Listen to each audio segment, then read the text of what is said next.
When a person is injured at work, the primary focus should be having their stream of income returned to them and getting their medical bills covered.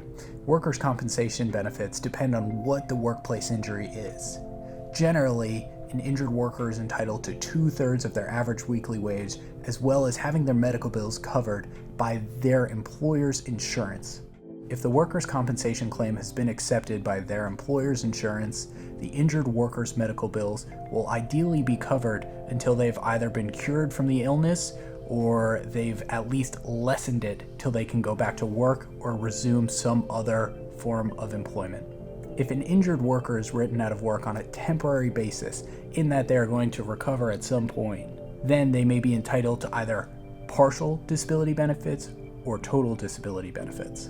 Partial disability is where an employee may return to work, but they can't work at the fullest extent that they once could.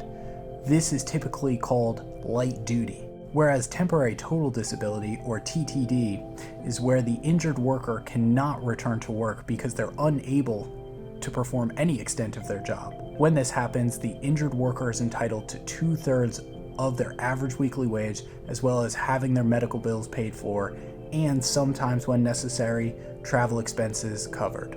In the unfortunate circumstance that the injured worker is permanently injured or disfigured, a doctor will assign that injured worker a disability rating.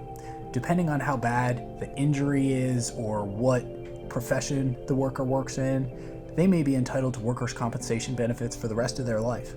North Carolina workers' compensation benefits are tricky, and if you don't have an experienced attorney on your side, you may be tricked into accepting less than what you deserve under the law, or you may be tricked into thinking that you don't have a claim at all.